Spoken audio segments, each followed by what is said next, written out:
बघा मी परत दाखवतो.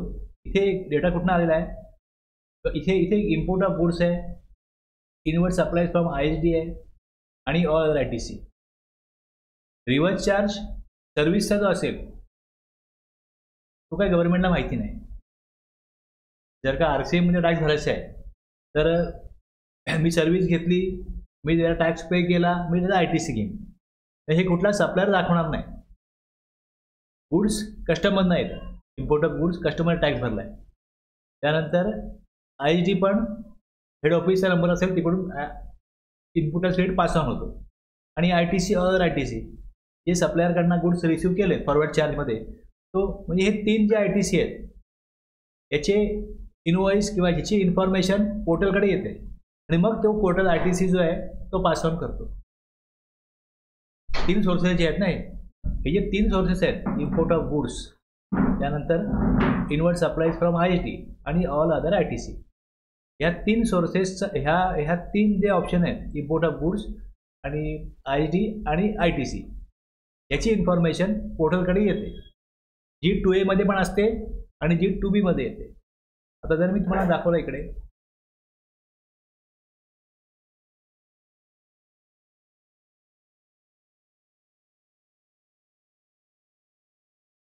मी कुठल्याही महिन्यात 2A काढाल त्यात तुम्हाला ही माहिती दिसेल. B2B हे फॉरवर्ड चार्जमधले इनवॉइस जे सप्लायर माझे त्यांनी दाखवले असेल तिथे दिसतील.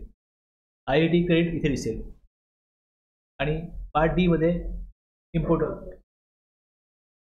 तर हे जे 3 आहेत याची जी इन्फॉर्मेशन पोर्टलला मिळाली,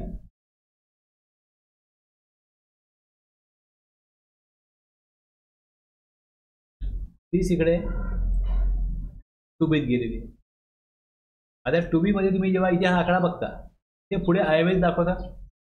आता हे जे IMS ते दाखवतं की IMS मधनं आलेली माहिती इकडे आलेली आहे हे त्याला सांगायचं. हे IMS काय दाखवतं की तुम्ही IMS बघा. तर IMS बघा म्हणजे इथे खाली ओपन IMS डॅशबोर्ड आहे. इथे त्यांनी नवीन फीचर काय आणलं आहे त्याच्यामध्ये की इथे सगळे इनवॉइस दिसतील आणि इथे नो ॲक्शन दिसते 31. एकूण इनवॉइस इथे 36 आहेत, 36 आहेत. त्या 36 मध्ये क्रेडिट नोट 5 आहेत आणि B2B इनवॉइस 31 आहेत. आता हे 36 जे डॉक्युमेंट दाखवले तिकडे वरती ऑल ITC आहे, इम्पोर्ट फ्रॉम ISD आहे, sorry inward supplies from ISD आहे आणि इम्पोर्ट ऑफ गुड्स आहे. यात काय नाहीच आहे, दिसणार नाही. इथे आहे ते दिसते. हे जे 3 सोर्सेस मधनं इन्फॉर्मेशन पोर्टलला येते ती इन्फॉर्मेशन बरोबर आहे की नाही हे चेक करायचं काम आणखीन एक काम वाढवलं या पोर्टलने. आम्हाला ॲक्युरसी पाहिजे. आता मी काय करणार इकडे जाऊन की हे जे दिसत आहेत मला इनवॉइस हे एक एक मी इकडे ॲक्सेप्ट बटन दिलं आहे, रिजेक्ट बटन दिलेला क्लिक करणार. याला क्लिक केलं, हा माझा इनवॉइस नाही आहे, मी हा सप्लाय घेतलाच नाही आहे. जर हे कन्फर्म नाही तर पेंडिंगमध्ये टाकेन. ते पेंडिंगमध्ये टाकलं तर मे बी ते पुढच्या काळामध्ये रिजेक्ट किंवा ॲक्सेप्ट करता येईल. पण आत्ता मला कन्फर्मेशन नाही त्या गोष्टीबद्दल, तर मग आत्ता तो ITC घेणं योग्य नाही आहे, याचा अर्थ हा होतो. आता आपण जे बघितलं की ITC केव्हा घेता येतो, या काय सेक्शन 16(1) प्रमाणे कंडिशन आहेत, रिस्ट्रिक्शन आहेत. त्याप्रमाणे बिझनेस करता बिझनेस रजिस्टर पर्सन असेल आणि जर त्यांनी टॅक्स पे केला आहे सप्लायरला, इनवर्ड सप्लाय त्यांनी घेतलेला आहे गुड सर्व्हिसेसचा आणि तो यूज करतोय बिझनेस पर्पज, हे ही कंडिशन पहिली आहे. तर हे होत असेल बिझनेस पर्पज इनवर्ड सप्लाय घेतला आहे गुड सर्व्हिसेसचा, तर नंतर हे बघायचं की त्याच्याकडे त्याचं लिगल डॉक्युमेंट आहे का, व्हॅलिड डॉक्युमेंट आहे का, लिगल डॉक्युमेंट आहे का. त्यांनी गुड सर्व्हिस रिसिव्ह केले असतील त्याच कालावधीमध्ये तो ITC क्लेम करू शकतो.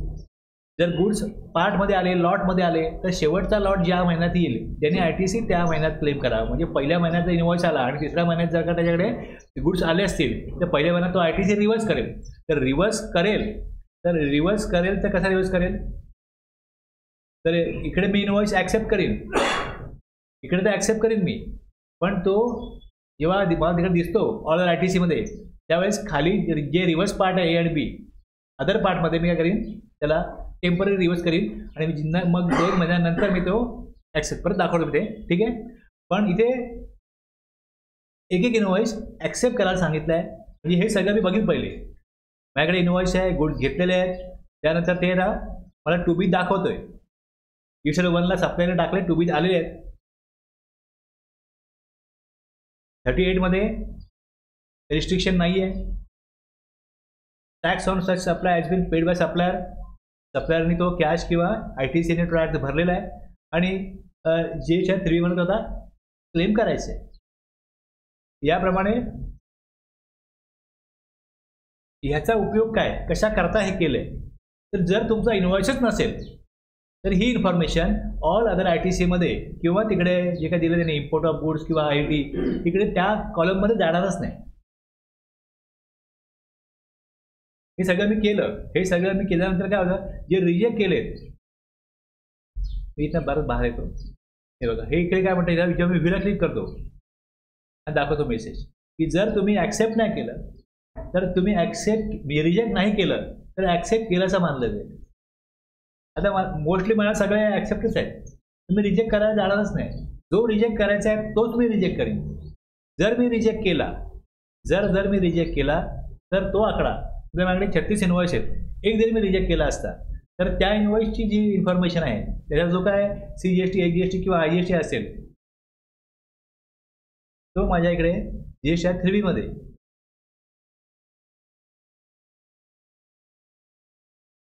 इथे येत नाही, इथे येणारच नाही. आता इथे आला, ह्या बी पार्टमध्ये 1 आणि 2 आहे. जर लॉटमध्ये गुड्स आहेत तर या बी ITC रिवर्स आहे, याच्यामध्ये 1 आणि 2 आहे, अदर्स आहे. या अदर्समध्ये मी काय करीन, तो टेम्पररी रिवर्स करेन. आणि मग तिसऱ्या महिन्यामध्ये मग मला हा आकडा इथे वाढवायला लागेल. तो वाढवून मी काय करीन, जो अगोदर रिवर्स केला आहे तो मी अवेल करीन आणि खाली इकडे माहिती देईन की ITC reclaim which was reverse under 4B2 in earlier tax period. त्या डॅशबोर्डनी फक्त एवढंच होतं की जो इनवॉइस सप्लाय जर घेतलाच नाही आहे तुम्ही रिजेक्ट करा. तो रिजेक्ट केला तर तो ऑल अदर ITC मध्ये तो आकडा इन्क्लूड होणार नाही. जो इन्क्लूड झाला आहे त्याच्यामधलं 17.5 मध्ये कुठला ITC तुमचा रिस्ट्रिक्ट केला आहे तो तुम्ही इथे रिवर्स करा. 17.5 मध्ये जर ITC रिवर्स जर का ब्लॉक होत असेल किंवा ते रिस्ट्रिक्शन 17.5 लागू होत असेल तर ते परमनंटली लागू होतं. असं नाही की आत्ता या महिन्यात ते अवेल करता येत नाही आणि वर्षाने अवेल करता येईल, असं काय नसतं. त्यामुळे 17.5 मध्ये आता हे ॲज पर रूल 38, 42, 43, 17.5 ह्याला त्यांनी अदरवाईज काय नाव दिलं आहे, जी त्यांनी ॲडवायझरी काढली तर काय म्हटलं की नॉन परमनंट रिव्हर्सल जर असेल तर इथे करा आणि परमनंट रिव्हर्सल जर असेल तर इथे घ्या. ओके, इथे घ्या. आता याच्यामध्ये जरी ह्याला आपण म्हणत असतो की परमनंट रिव्हर्सल 17.5 मध्ये ब्लॉक आहे ITC तर ठीक आहे, पण हे रूल 42, 43 मध्ये असं आहे की आपण जेव्हा सेक्शन पुढे 17.5 पहिले बघणार आहोत आणि मग पुढे जर एखादी मशिनरी, एखादं कॅपिटल गुड्स आहे ते यूज केलं जातं, लिहून दाखवतो मी तुम्हाला क्लिअर. बरोबर, बॅकग्राऊंड बिल्ड करायचं आहे म्हणून मी सांगतो. हे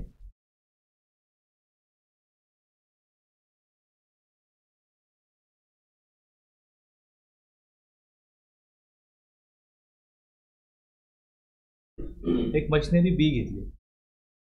आता ही मशिनरी बी घेतली, यातना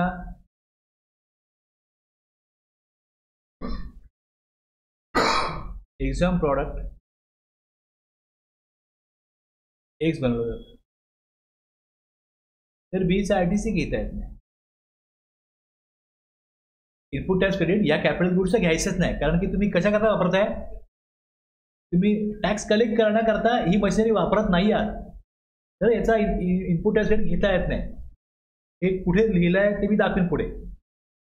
आणि जर ही बी मशीन, समजा बी ही तुमचं पॅकिंग मशीन आहे, सपोज हे तुम्ही पॅकिंग मशीन बी वापरता. प्रोडक्ट एक्स जे आहे हे एक्झॅम्प्ट आहे आणि प्रॉडक्ट वाय जे आहे हे टॅक्सेबल आहे. आता जर बी वायला पण वापरायला लागलो आणि जर बी एक्सला पण वापरत असू तर ITCची इनपुट टॅक्सची वाटणी करायला लागते, अपोर्शनमेंट करायला लागतं आणि त्याच्याकरता रूल 43 आहे. कॅपिटल गुड्सची वाटणी करण्याकरता रूल 43 आहे. कशा प्रकारे ITC घेता येईल. म्हणजे काही प्रमाणात तुम्ही ITC अवेल करू शकता, काही प्रमाणात तुम्हाला ITC मिळणार नाही. जर एक्सक्लुझिव्हली यूज करता एक्झाम प्रोडक्टला तर ITC मिळणारच नाही. एक्सक्लुझिव्ह यूज करता टॅक्सेबल सप्लायला प्लस झिरो सप्लायला तर ITC संपूर्ण घेण्याचा अधिकार आहे. कॅपिटल गुड्सचं पण असंच आहे. समजा इनपुट्स आहे म्हणजे इनपुट सर्व्हिस आहे, फॅक्टरी रेंट आहे. आता जर का रेंट पे करतो, rent, subscription charges, audit fee, कुठली सर्व्हिस जेव्हा घेतो संपूर्ण बिझनेस करता असते तर त्यात पण वाटणी करायला लागेल. इनपुट आणि इनपुट सर्व्हिसची पण वाटणी करायला लागेल. पण ती पण याच प्रकारे वाटणी करण्याकरता 42 हा रूल आहे. रूल 42 आणि 43 मध्ये ITCची वाटणी होते. 42 मध्ये इनपुट आणि इनपुट सर्व्हिसेसची वाटणी होते आणि 43 मध्ये कॅपिटल गुड्सच्या इनपुट टॅक्स क्रेडिटची वाटणी होते. आता एखादं एक्झाम प्रोडक्ट जे आहे याचा ITCने घेतलाच नाही. समजा हे बी वापरलं जातं, एक्सला घेतलाच नाही आणि नंतरच्या काळामध्ये कंपनीने नवीन काहीतरी प्रोडक्शन सुरू केलं ज्यामध्ये वाय हा टॅक्सेबल सप्लाय सुरू केला आणि मग हे मशीन दोन्ही वापरलं जायला लागलं. तर मग अगोदर समजा याचं जे एक इस्टिमेटेड लाईफ असतं ते 5 इयर असतं. 5 वर्ष याचं इस्टिमेटेड लाईफ असतं. 5 वर्ष ही मशिनरी चालणार आहे. 5 वर्षाच्या आत जरी मशिनरी विकली तर सेक्शन 18(6) लागू होतो आणि त्यातनं त्याला किती टॅक्स कलेक्ट केला आहे आणि त्याचा रूल आहे त्याप्रमाणे किती आकडा येतो. यातला जर कलेक्ट केलेला आकडा कमी आला आणि रूलप्रमाणे कलेक्ट केलेला आकडा जास्त आला तर जास्त असलेला आकडा ही अमाऊंट पेएबल असते टॅक्स. म्हणजे जर का मी इथे 18(6) मला आकडा दिला 100 रुपये आणि त्या रूलप्रमाणे आणि जर विकून मी 80 रुपये कलेक्ट केले असतील तर मला 100 रुपये भरायला लागतील. ती मशीन 5 वर्ष आत विकली तर. आता परत मी ह्या मुद्द्यावर येतो. पहिले मी प्रॉडक्ट घेतला होता, प्रॉडक्ट एक्ससाठी हे मशीन बी घेतलं होतं. असंही होऊ शकतं की प्रॉडक्ट एक्स हे एक्झाम्प्ट आहे ते टॅक्सेबल झालं, असंही होऊ शकतं. पण हे कधी झालं? 2 वर्षानंतर झालं. ओके, मग 2 वर्षानंतर अगोदर मी संपूर्ण ITC रिव्हर्स केला होता.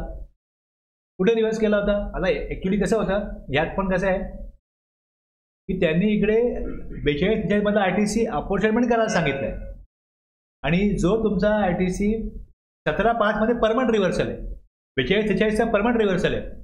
पण जर मी एखादी मशीन घेतली जी मी एकदम सगळ्याला वापरतोय त्याचा ITC रिव्हर्स करण्यासाठी हे रूल किंवा हा सेक्शन नाही. म्हणजे मी ते इकडे टाकणारच नाही. तो आकडा मी इथे टाकणारच नाही कारण त्यांनी सांगितलंय तेवढं टाकणार ना मी. 38 रूल तर रिव्हर्सल आहे, परमनंट आहे. 42 आहे परमनंट आहे, 43 आहे परमनंट आहे, 17(5) आहे परमनंट आहे. याच्या व्यतिरिक्त 17(1), 17(2), 17(3) मध्ये एकदम सप्लाय कसा काढायचा हे दिलंय. त्यात हे दिलेलं आहे की तुम्ही एकदम सप्लायचा ITC घेऊ शकत नाही. इथे 17(1) चा रिव्हर्स करा म्हणून सांगितलेलंच नाही ना. मी काय इथे टाकेन? अदरमध्ये टाकेन.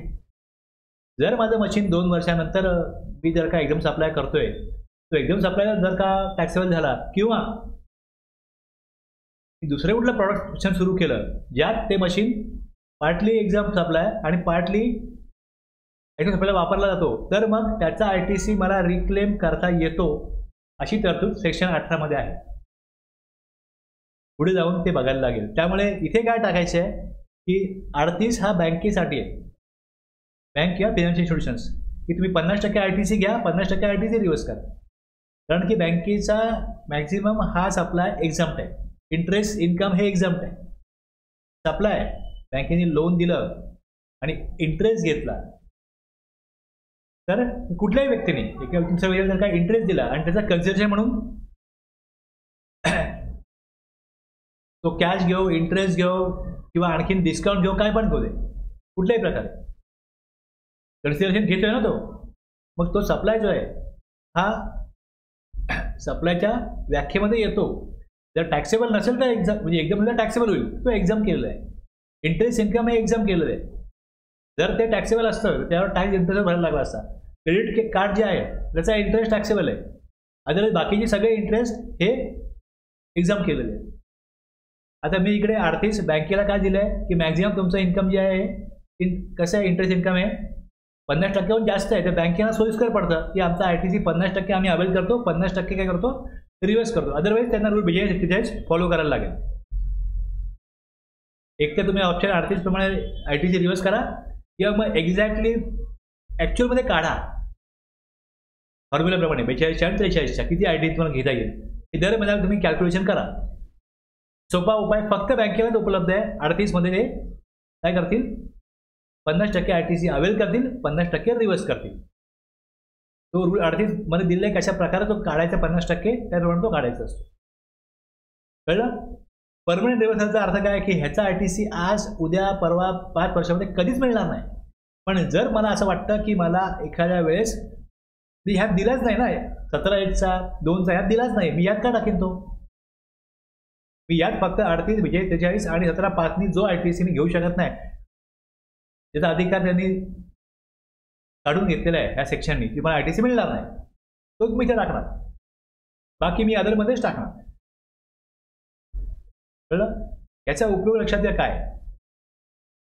आता आपल्याला 1 by 1 हे सगळं समजून घ्यायचं आहे. 17(5) मी पहिले गेलो. जर का मी तिकडे IMS डॅशबोर्डला काय केलं, ते इनवॉइस मला नाहीचं म्हणून सांगितलं तर तो आकडा इथे येणारच नाही. इकडे माझे 40 इनवॉइस आले, त्यातले 4 इनवॉइस माझे नव्हते. ते 36 इनवॉइस मध्ये जेवढा ITC आहे तेवढा इथे येईल. कळलं? 4 माझे नाहीच आहेत तर मी ते रिव्हर्स करण्याचा काही प्रश्नच येत नाही ना, नाही तर रिव्हर्स करायचं. जे माझं नाहीच आहे ते तुम्ही काय करा, बाहेरच काढा. आणि जे आतमध्ये आलंय याच्यामध्ये मग ज्या अटी शर्ती आहेत ITC घेण्याच्या त्याप्रमाणे किती ITC आत्ता घेऊ शकतो तो घ्या. जो आत्ता घेऊ शकत नाही तो रिव्हर्स करा अदरमध्ये, आणि जो 38, 42, 43 किंवा 17(5) जो रिव्हर्स होतोय तो इथे वर दाखवा. आता हे केल्यामुळे काय होतं,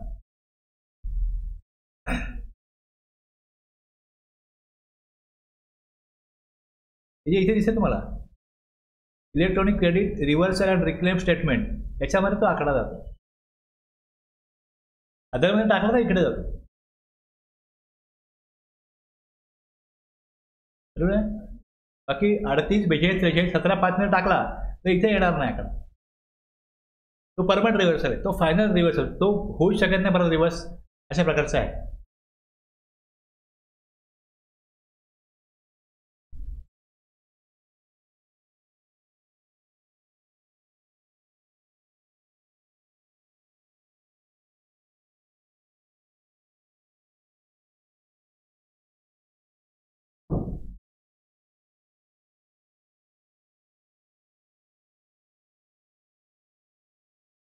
आता ह्याच्यामध्ये बघा किती सबसेक्शन आहेत, किती क्लॉजेस आहेत. 17(5) मध्ये पण मोटर व्हेकल असतात, मग एक कार वगैरे मध्ये 4 लोक बसतात, 5 लोक बसतात, अजून काय 8 लोक बसत असतील, अशाही कुठल्या कार असतील. Motor vehicle for transportation of persons. आता ह्यात तुम्ही पुढे जर वाचू जेव्हा कळेल तुम्हाला, अशी कुठली मोटर व्हेकल आहे ज्यामध्ये ड्रायव्हर इन्क्लुडिंग ड्रायव्हर 13 पर्सन बसत असतील तर अशा मोटर व्हेकल त्याच्यावरचा ITC रिस्ट्रिक्ट केलेला आहे.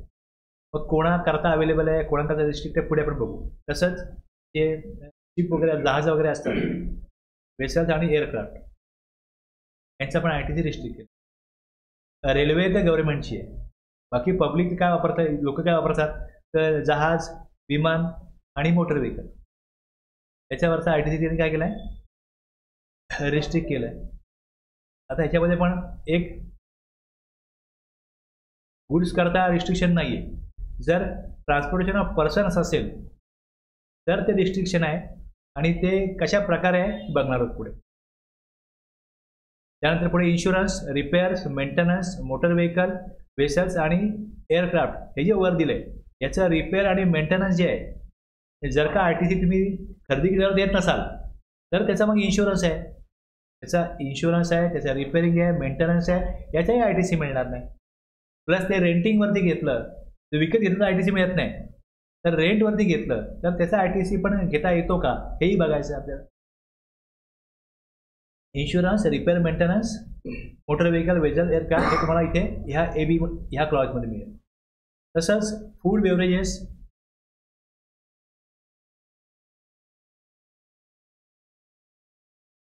आउटडोर कॅटरिंग, ब्युटी ट्रीटमेंट,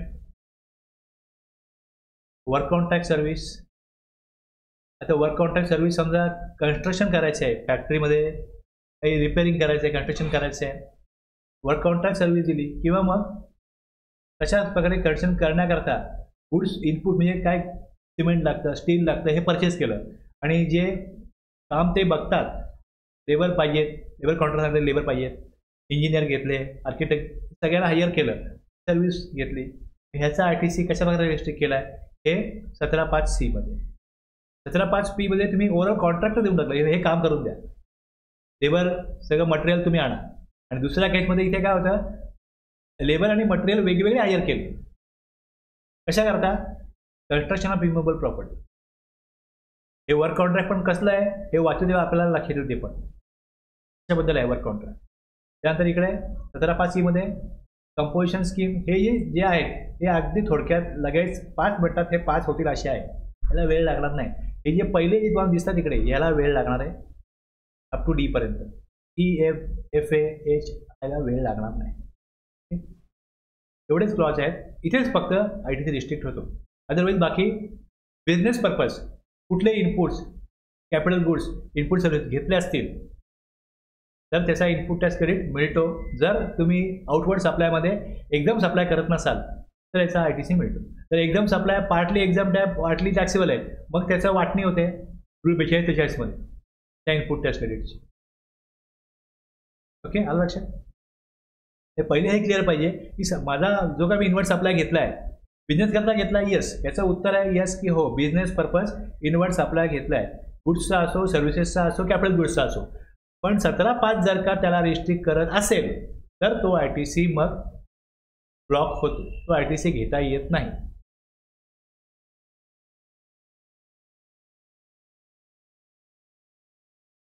आता मी तुम्हाला मगाशी सांगितलं की 18.1 मध्ये आणि 16.1 मध्ये जे काय सांगितलंय, मगाशी बोललो तुम्हाला की 18.1 मध्ये ते अवेलमेंट ऑफ ITC बद्दल बोलतात की ITC तुम्हाला अवेल करता येईल, आणि 16.1 मध्ये बिझनेस पर्पज ITC काही युनिट्स आपला घेतला बिझनेस पर्पज तर तुम्हाला तो ITC घेता येईल. पण 16.1 आणि 18.1 काही बोलत असला तरी इथे काय म्हटलंय, नॉट वी स्टँडिंग, इथे जे दिलेलं आहे तिकडे जर रिस्ट्रिक्शन असेल तर तुम्हाला 16.1 मध्ये आणि 18.1 मध्ये इनपुट टॅक्स क्रेडिट मिळणार नाही.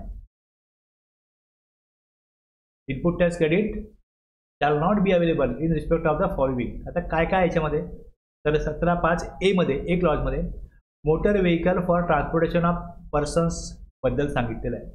आता हे पण रिस्ट्रिक्शन्स कोणाला लागू होत नाही, तर 3 बिझनेस आहेत ह्यांना हे लागू होत नाही. एक फर्दर आपला सच मोटर व्हेकल, समजा एखादी आता मारुती सुझुकी आहे, त्याचा जो डिस्ट्रीब्युटर असेल तो ती गाडी विकायला घेतो, त्याचं इनपुट टॅक्स क्रेडिट रिस्ट्रिक्ट केलेलं नाही, त्याला ITC पूर्ण मिळणार, कारण त्याचा पर्पज काय, फर्दर सप्लाय. फर्दर सप्लाय सच मोटर व्हेकल, कुठलेही मोटर व्हेकल असो, जे मॅन्युफॅक्चररकडनं डिस्ट्रीब्युटर घेईल, त्याच्याकडनं आणखीन कोण घेईल आणि तो पुढे विकत असेल, फर्दर सप्लाय करत असेल, तर मग तिथे इनपुट टॅक्स क्रेडिट ब्लॉक होत नाही. तसंच आणखी दुसरा, ट्रान्सपोर्टेशन ऑफ पॅसेंजर्स, एखादी टूर्स आणि ट्रॅव्हल्ससाठी ती गाडी वापरायची असेल, ITC ब्लॉक होत नाही. ओके, कुठलेही त्यामध्ये मोटर व्हेकल असो. एखादं ड्रायव्हिंग स्कूल आहे जिकडे तुम्हाला गाडी शिकवली जाते, imparting training on driving such motor vehicle, हे जे 3 बिझनेस दिलेत यातनं काय होतं, डायरेक्टली आउटपुट टॅक्स कलेक्ट होतोय. मोटर कार विकली, GST आला, त्या इनवॉइसवरती जसं पॅसेंजर ट्रान्सपोर्ट आहे, एक तिकीट लावलं त्याने ह्या, किंवा एक बघतो आपण ओला किंवा उबेर आहे, त्याचा इनवॉइस बनतो, त्यात GST सगळ्यात तो इनवॉइस असतो. आलं लक्षात, म्हणजे डायरेक्टली काय होतं, टॅक्स कलेक्ट होतो. सेम ट्रेनिंग तुम्हाला गाडी शिकवण्याची 5,000 फी आहे, तर त्यामध्ये 5,000 रुपये घेतील, त्यात GST येणार आहे. हे 3 बिझनेस सोडले तर बाकीच्यांकरता रिस्ट्रिक्शन्स आहे. हे 3 बिझनेस जर असेल तर मग 17.5A लागूच होत नाही या 3 बिझनेसला. हे 3 बिझनेस सोडून बाकीच्या बिझनेससाठी, बाकीच्या टॅक्सपेअर करता रिस्ट्रिक्शन आहे. बघा आता काय, आता मोटर व्हेकल कशा प्रकारची, तर याच्यामध्ये जी अप्रूव्ड सिटिंग कॅपॅसिटी,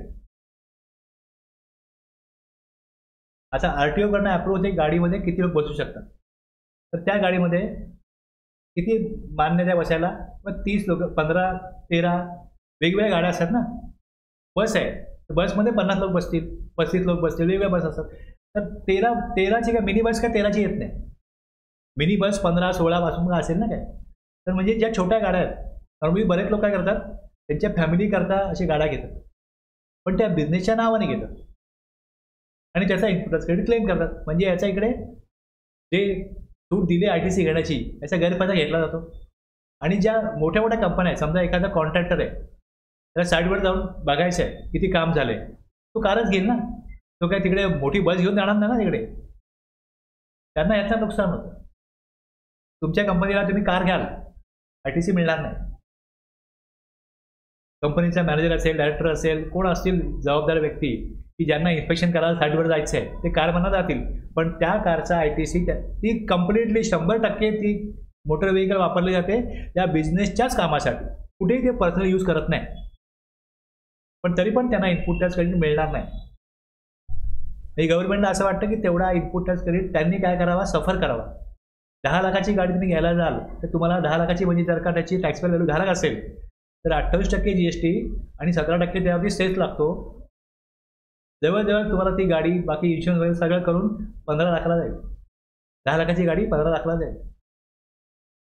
यूज जळतो लोकांचा. तुम्ही बिझनेस करता कार घेतली 10 लाखाची आणि माझा नाही म्हटलं तरी 4,80,000 वगैरे त्यांचा तिकडे. म्हटलं तुम्हाला सेसचा उपयोग पण काय? तुम्ही सेल सेटअप पुढे करणार, तुमच्या सेलमध्ये सेस येतच नाही ना. असंही पोट गेला असतं, कारण सेसशी सेटअप होतं ना. सेस नाही तेच तुमच्या प्रोडक्टमध्ये. सेस म्हणणं सोडून द्या, 17% सेस तुम्ही सोडूनच द्या. 28% तुमचे गेले, 28% गेले. जर 17,500 ब्लॉक नसता ITC, तर तुम्हाला 28% तरी म्हणजे 2,80,000. 2,80,000 क्रेडिट नाही मिळणार, नाही मिळणार. पण घेतलं तर जेव्हा जी स्क्रुटिनी होईल त्यात तुम्हाला पण नोटीस येईल. मग तुम्हाला तिकडे 3 लाखाची म्हटलं 4 लाख 4.5 लाख भरायला लागतील इंटरेस्ट सकट 2-3 वर्षानंतर. 18% इंटरेस्ट सकट. म्हणजे कोणी कार घेतो तर 4-4 लोकांना विचारतो की याचा ITC मिळेल का, तर तुम्ही किती वेळा विचाराल? नाहीच मिळणार ना. आणि तुम्ही अजून पण कधी विचारलं असेल की तुम्हाला नाहीच बोललेत ना, वेगळं उत्तर तुम्हाला कसं कोण देईल?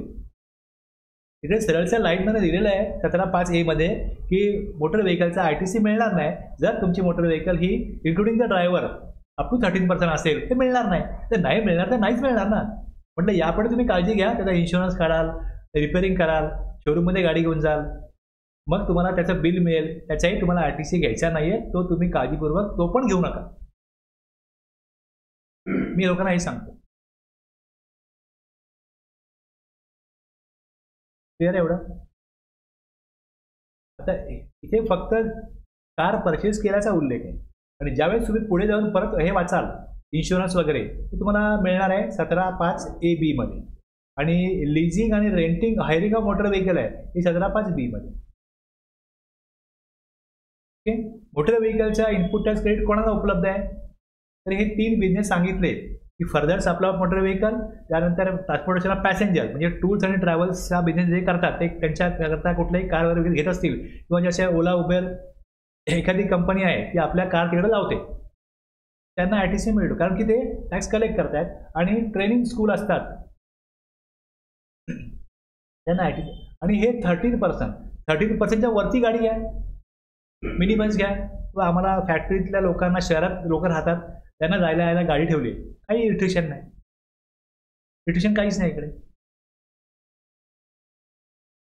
त्याचा insurance, servicing, repair, maintenance, leasing सगळ्यात ITC मिळतो.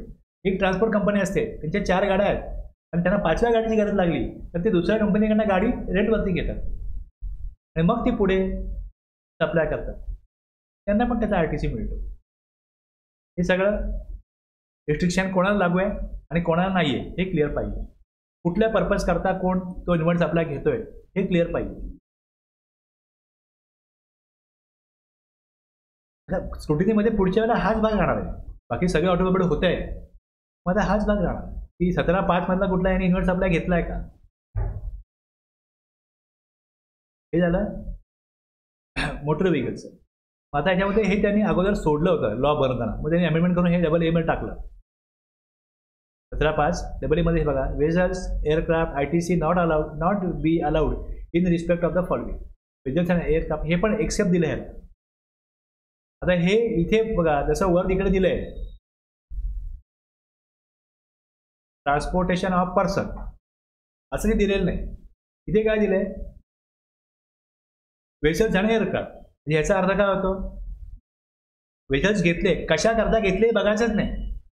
पण खाली बघा, तुम्ही वाचाल जेव्हा एक्सेप्शन मध्ये वेन दे आर यूज, ह्याच्यात त्यांनी ट्रान्सपोर्टेशन ऑफ गुड्स कव्हर केले. जर का गुड्सच्या वाहतुकीसाठी जर ते विमान वापरलं जात असेल किंवा ते शिप वापरलं जात असेल, तर या शिपमध्ये बघा हे सगळं सामानच चाललंय. याच्यामध्ये पर्सन चाललेले आहेत. असं आहे ना. आता हे ट्रेनिंग करता वापरलं जाते, हे वेगवेगळ्या उद्देशाकरता वापरले जातात ना. एक गुड्स करताय, इथे हे शिकवण्याकरता वापरलं जातं आणि इथे लोकांना घेऊन चालले ते. आता या केसमध्ये फर्दर सप्लाय, ही जहाज कंपनी विमान कंपनी ते बनवून विकते, ITC मिळणार. तो विकत घेईल त्याला पुढे विकण्याकरता. ट्रान्सपोर्टेशन पॅसेंजर करता आहे, तिकीट लावतील, टॅक्स कलेक्ट करतील, ITC घेऊ शकतात. तसंच ट्रेनिंग असेल, जहाजाला कसं असतं, जहाज चालवणं सोपं असतं, त्याला दिशा देणं, दिशा समजणं, हे ट्रेनिंगमध्ये शिकवलं जातं. Imparting training on navigation such vessels आणि इम्पार्टिंग ट्रेनिंग ऑन फ्लाईंग, कसं उडवायचं जहाज विमान, हे आहे. जहाजाला दिशा द्यायचा, विमान उडवायचं, गाडी चालवायची. शब्द थोडेसे वेगळे आले. उद्देश काय, ते हँडल करायला शिकणं. ओके, ट्रेनिंगमध्ये काय येतं, ते कसं हँडल करायचं, कसं कंट्रोल करायचं. आणि गुड्स खाली दिले त्यांनी. इथे फक्त कसं केलंय, मोटर व्हेकलला पर्सन दिला, असं मोटर व्हेकल जे पर्सन करताय, म्हणजे जे पर्सन करता नाहीये. क्रेन आहे, डंपर आहे, ट्रक आहे, टेम्पो आहे, जे गुड्ससाठी वापरलं जातं, पर्सन करता वापरलं जात नाही ना. म्हणजे ते अप्रूव्ह कशा करता केलं RTOनी, की हे कशा करताय, पर्सन करता नाहीच आहे, गुड्स करताय, स्पेसिफिक कामा करताय. अशा व्हेकल, तशा मोटर व्हेकलचा, आता मोटर व्हेकल तुम्ही बघा, कशाला मोटर व्हेकल म्हणायचं, म्हणजे मोटर व्हेकल कशाला म्हणायचं. मोटर व्हेकल हे काय डिफाईन नाही केलं GST लॉमध्ये. मोटर व्हेकल डिफाईन केलंय मोटर व्हेकल ऍक्टमध्ये. Motor vehicle means any mechanically propelled vehicle use on roads, रोडवरती वापरलं जाईल, but does not include vehicle running on fix rail किंवा special vehicle use in factory or unenclosed premises having less than 4 wheels. तर जे सामान वगैरे परत दिला इकडे, एक्सेडिंग 25 क्युबिक सेट, हे गुड्स मॅन्युफॅक्चर झाले, तिथनं उचलायचे, फॅक्टरीत किंवा गोडाऊनला नेऊन ठेवायचे. त्याकरता काय अशी आतमध्ये काय असे छोटे व्हेकल वापरले जातात, ते काय मोटर व्हेकल नाही आहे आणि त्याची इंजिनची कॅपॅसिटी पण कमी असते. जे रोडवर चालतात मोटर व्हेकल, जे अशा vehicle mechanically propelled vehicle use on road. आता विविध रोडमध्ये क्रेन पण येते, मग त्यांनी क्रेन कशा करता वापरले, पर्सन करता नाहीये. म्हणजे मोटर व्हेकल जे पर्सन करता नाहीये ते याच्या रिस्ट्रिक्शनमध्ये येतच नाही. आणि तुम्ही जेव्हा हे बघता वेझल्स किंवा एअरक्राफ्ट, यात जर गुड्स करताय, रिस्ट्रिक्शन एक्सेप्टमध्ये टाकलंय, हे एक्सेप्टमध्ये टाकलंय, ते पण येत नाही, रिस्ट्रिक्शन त्याच्यावरती पण येत नाही. म्हणजे असे वेझल्स किंवा एअरक्राफ्ट यांना ह्या 1, 2, 3, 4 आणि प्लस हे 5 हे लागू होत नाही. अशा इन्व्हर्ट सप्लाय अशा करता घेतलेला आहे जो फर्दर सप्लाय करता नाही आहे, ट्रान्सपोर्टेशन ऑफ पॅसेंजर नाही आहे, तो ट्रेनिंग करता घेतलेला नाही, ते वेझल्स किंवा एअरक्राफ्ट आणि गुड्ससाठी पण घेतलेलं नाही आहे. अंबानी किंवा अडाणी आहेत, यांच्याकडे एअरक्राफ्ट असेल स्वतःचा पर्सनल, कंपनी करता बरे घेतलेलं असेल, त्यांना ITC मिळणार नाही. जहाज पण असं आहे, स्वतः करता घेतलंय, त्याच्यात ते बिझनेस पर्पज वापरत, म्हणजे आउटवर्ड सप्लाय अशा लोकांकरता वापरत नाही, टॅक्स कुठलाही कलेक्ट करत नाही, स्वतः ते बरे त्याच्या साईडवरती फिरत असतील, कुठे जात असतील, पण त्याचा यांना इनपुटच कधी मिळणार नाही. बिझनेस पर्पज नाही आहे तर ITC मिळणारच नाही. पण तुम्ही बिझनेससाठी जरी घेतलं, पण याच्याकरता नाहीये, हे जे पर्पज दिलेत याच्याकरता नाहीये, तर मग इनपुट टॅक्स क्रेडिट ब्लॉक होणं, ITC मिळणार नाही. कळलं एवढं.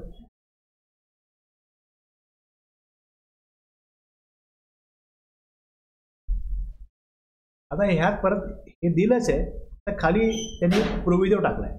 हा जो प्रोव्हिजो आहे हा तुम्ही पूर्वी जो बघा, प्रोव्हाइडेड दॅट बघा वरपासून वाचतो मी, input tax credit shall not be available in respect of the following, namely services of general insurance servicing, हे कुठे आहे, हे या ए बी मध्ये, repair and maintenance in so far as they relate to motor vehicles, vessels और aircraft refer to in clause A आणि clause ए. आता वरती वाचला आपण, ते क्लॉज ए मोटर व्हेकलचा होता आणि वेजल्स एअरक्राफ्टचा डबल ए क्लॉज होता. जर तिकडे दोन ऑप्शन आले तुम्हाला, कोणाला ITC मिळेल, कोणाला मिळणार नाही. मग ज्यांना ITC अवेल करता येईल त्यांना इन्शुरन्स सर्व्हिसिंग रिपेअरमेंट मिळणार, ज्यांना ITC ब्लॉक होईल त्यांना हे पण काय होईल, इनपुट टॅक्स क्रेडिट मिळणार नाही. ज्यांना मोटर व्हेकल, वेझल, एअरक्राफ्टचा ITC अवेल होतो त्यांना general insurance servicing repair maintenance avail होतो, बाकी ज्यांना होणार नाही त्यांना हे पण होणार नाही. आता बऱ्याच लोकांना हे माहीत नसतं, कार घेतली तेव्हा तर ITC त्यांनी रिव्हर्स केला, पण इन्शुरन्स काढतात, सर्व्हिसिंग करतात, ITC घेतात, पण बघतच नाही. त्यांनी तर काय जबाबदारी दिली आहे, तुम्ही इंडिव्हिज्युअली चेक करा तुमचं आहे की नाही. आता माझा असला तरी हा बाबा मी घेतला आहे, बिझनेस करता घेतला आहे, माझा इन्व्हर्ट्स आपला आहे, म्हणून मी केला ॲक्सेप्ट केला. ॲक्सेप्ट केला तर कुठे येईल, ऑल ITC मध्ये येईल. मग खाली तुम्हाला दुसरा जो ऑप्शन आहे त्या 17(5) मध्ये जर तो ब्लॉक केला आहे तर रिव्हर्स करणं गरजेचं आहे. कळलं? याप्रमाणे तुम्ही चेकिंग करायला पाहिजे की त्यांनी कुठले ॲक्सेप्ट केलेत, सगळे ॲक्सेप्ट केले, सगळे ॲक्सेप्ट केले ते सगळे येणार कुठे, ऑल ITC मध्ये. मग त्यातले 17(5) मधले जर तुम्हाला याच्यावरून कळतं ना सप्लायर कोण आहे, याचा बिझनेस कसला आहे, मग यांनी कार सर्व्हिसिंग केली, कुठली व्हेकल सर्व्हिसिंग केली, ते ह्यांनी कुठली व्हेकल घेतली होती, मग तुम्हाला रेकॉर्ड काढायला लागतील. यांनी अशी कुठली व्हेकल घेतलं आहे का की ज्यामध्ये ITC अवेल करता येतो, मग ते रिपेअरिंग त्याला अवेल करता येईल, इन्शुरन्स घेता येईल. त्याला वेळ लागणार आहे, पण हे सगळं या प्रकारे स्क्रुटिनी करायला वेळ लागणार आहे. आता कसं झालं आहे की GSR 1 3B मध्ये स्क्रुटिनी चालू आहे, कारण की ते आहेत डिफरन्सेस, ते डिफरन्सेस मिळणंच बंद होईल. मग तुम्हाला सांगितलं की हे चेक करा. आता याच्यामध्ये घोळ आहे, बऱ्याच लोकांना याच्यामध्ये ITC घेतलेला आहे.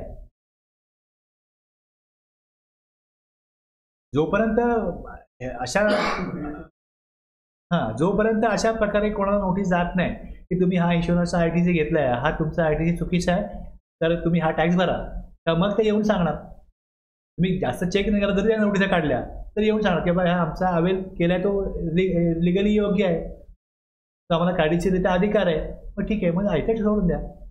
पण जोपर्यंत ह्या प्रकारचे चेकिंग कोणाला नोटीस जात नाही तोपर्यंत अशी ITC वरचीवर घेणं.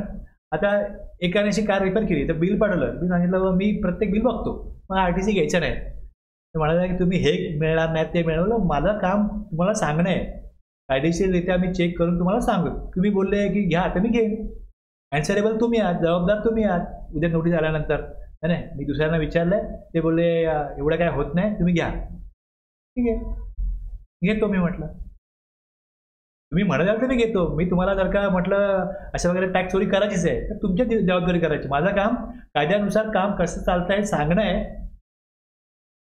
बोलो काय रिटर्न माझ्या नावाने जात नाही, OTP काय मी देत नाही, तुम्ही देत आहे. बोललो हे तुम्ही मान्य केलेलं आहे, तुम्हाला पकडणार सरकार, मला नाही पकडणार. तुम्ही बोलाल ह्यांनी आम्हाला काही ॲडवाइस दिला नाही, हे ऐकणार नाही. बोललो कोण, तुम्हाला तुम्हीच जबाबदार. त्यांना आम्हाला घ्यायचं आहे तुम्ही घ्या. 7 ते 8 रुपये होते त्या टॅक्सी, त्याला पाहिजे होते, तर मी 8,000 भरणार नाही म्हणतो.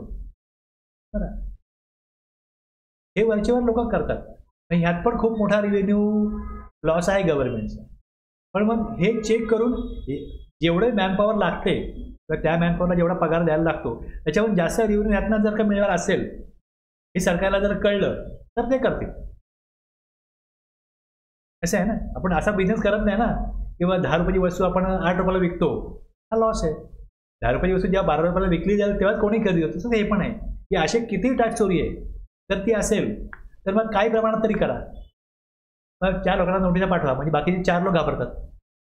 काहीतरी सरकार करेल या बाबतीमध्ये. पण पुढचं आता हेच आहे, तुमचं सगळे जर ऑटो कॉपरेट व्हायला लागलं आहे, सगळे जर त्याच लेवलला म्हणजे प्रायव्हेट लेवलला सगळं टेस्टिंग होत आहे, तर मग पुढे जाऊन ह्या गोष्टी कोण बघत नाही. कारण हे ॲक्सेप्ट रिजेक्ट करायचं आहे. आता ॲक्सेप्ट रिजेक्ट करायचं हे मला सांगितलं म्हणजे माझा हात थरथरणार, यार हे घेऊ की नको घेऊ, हे मी टाकतोय. तर लक्ष आहे सरकारचं.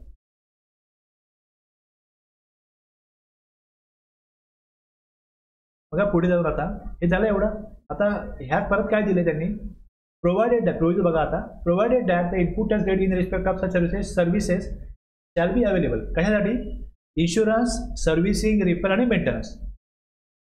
ओके, हा म्हटलं की मिळणार नाहीये. काय म्हटलं, where the motor vehicle vessels or aircraft refer to in clause A or A are use for the purpose of specified, म्हणजे तिकडे दिले ना ITC 4 बिझनेसला मिळणार आहे, किंवा गुड्ससाठी घेतलेले आहे वेजल्स, तर ITC मिळणार आहे. तर यांना मग मिळणार आहे, काय मिळणार आहे, जनरल इन्शुरन्सचा इनपुटच क्रेडिट अवेल करता येईल, त्यांना युटिलाइज करता येईल, सर्व्हिसिंग, रिपेअर, मेंटेनन्स. आणि वेअर रिसिव्ड बाय अ टॅक्सेबल पर्सन, कोणाला मिळेल, इन्शुरन्सचा, सर्व्हिसिंगचा, रिपेअर, मेंटेनन्सचा ITC कोणाला मिळेल, वेअर रिसिव्ड बाय अ टॅक्सेबल पर्सन एंगेज, तो कशामध्ये, कुठल्या बिझनेसमध्ये आहे, की in the manufacture of such motor vehicle, vessels आणि एअरक्राफ्ट. जे मॅन्युफॅक्चरर आहेत, फर्दर सप्लाय कोण करतो, डिस्ट्रीब्युटर करतो. पण मॅन्युफॅक्चरर इन्शुरन्स जेव्हा घेतो तेव्हा कशा करता घेतो, ती बनवून पुढे विकायचे म्हणून घेतो, फर्दर सप्लायमध्ये येत नाही ना. म्हणून स्पेसिफिकली दिलं की मॅन्युफॅक्चररनी जर का काय केलं, इन्शुरन्स, सर्व्हिसिंग, रिपेअर, मेंटेनन्स केली ती गाडी, तर मग त्याला मिळेल. एखादी कंपनी असते ना, हे सगळं काम स्वतःच नाही करत, दुसऱ्या कंपनीकडून करून घेतात. इन्शुरन्स दुसऱ्या कंपनीकडून काढायचा आहे, इव्हन रिपेअर, मेंटेनन्स पण, सर्व्हिसिंग पण एक कंपनी दुसऱ्या कंपनीकडून करून घेते. जर मारुती सुझुकी आहे तर मारुती सुझुकीच्याच कंपनीत सगळं काय होत नसेल, ते बरेच गोष्टी काय करतात, फक्त ते क्वालिटी कंट्रोल करतात, की आपलं नाव आहे, ब्रँड आहे, तशी वस्तू बनली की नाही, तसं काम झालं की नाही हे बघतात. तसंच पुढे दुसरा क्लॉजमध्ये काय, in the supply of general insurance services in respect of such motor vehicle, vessels और aircraft insured bye, insurance company असते ना, इन्शुरन्स कंपनी पण दुसऱ्या कंपनीकडनं इन्शुरन्स काढते. त्या दुसऱ्या मग जर इन्शुरन्स कंपनीला जर गाडी खराब झाली तर रिपेअरिंगचं बिल पाठवलं जातं, मग ते रिपेअरिंग चार्जेस पे करतात. जेव्हा क्लेम करतो कुठलाही व्यक्ती क्लेम करतो त्यावेळेस त्यांना क्लेम अप्रूव्ह केलं जातं की तुम्ही काय करा, ती गाडी घेऊन जा वर्कशॉपमध्ये. त्यांचं जे बऱ्याच वेळेला काय असतं की इन्शुरन्स कंपन्यांची स्वतःची मान्यताप्राप्त ठिकाण आहे की तुम्ही इकडे गाडी न्या. हॉस्पिटलचे पण कसं आहे, मी ह्या हॉस्पिटलमध्ये जा, इन्शुरन्स क्लेम मिळेल. तशी ही गाड्यांचे पण हे आहेत कार, की तुम्ही तिकडे घेऊन जा, तुम्हाला रिपेअरिंग करून मिळेल. आणि मग जे रिपेअर करतात ते त्या इन्शुरन्स कंपनीला बिल पाठवतात, रिपेअरिंग, मेंटेनन्सचं, सर्व्हिसिंगचं जे काय असेल ते बिल ते पाठवतात. म्हणून काय दिलं आहे, in the supply of general insurance services in respect of such motor vehicle, vessels, aircraft, जे इन्शुरन्स कंपनी जर का सर्व्हिस घेईल, कसली, इन्शुरन्सची, रिपेअर, मेंटेनन्सची आणि सर्व्हिसिंगची, तर त्यांना इनपुट टॅक्स क्रेडिट ब्लॉक नाही. इन्शुरन्स कंपन्यांना रिपेअरिंग आणि मेंटेनन्सचा ITC मिळतो. एक गाडी रस्त्यावर उभी होती, ॲक्सिडेंट झाला आणि दुसरी गाडी त्या गाडीत येऊन ठोकली आणि त्या गाडीचं नुकसान झालं. तर तो गाडी मी पार्क केली आहे आणि दुसरी गाडी येऊन ठोकली. त्यांनी मग त्या इन्शुरन्स यांना फोन केला की असं ही गाडी म्हणजे ठोकलेली आहे, तर काय करायचं, त्याचा इन्शुरन्स क्लेम मिळेल का. तुला मिळेल, फोटो वगैरे काढा आणि मला पाठवा. आणि फोटो काढून त्याला पाठवले आणि गाडी ह्या ठिकाणी घेऊन जा. तिकडे तो गाडी घेऊन गेला, त्यांनी गाडी रिपेअर करून दिली. आता ह्याचे पैसे कोण पे करणार आणि बिल कोणाच्या नावाने बनणार. हे ज्याच्या गाडीला ॲक्सिडेंट झालं त्यांनी फक्त क्लेम करायचं आहे, बिल त्याच्या नावाने येणार नाही.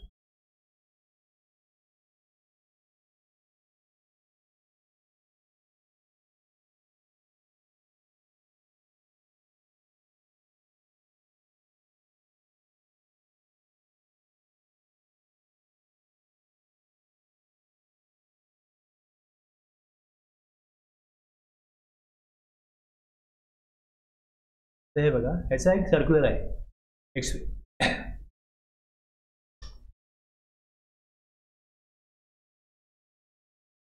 entitlement of ITC by the insurance companies on the expenses incurred for repair of motor vehicles in case of reimbursement mode of insurance claim settlement.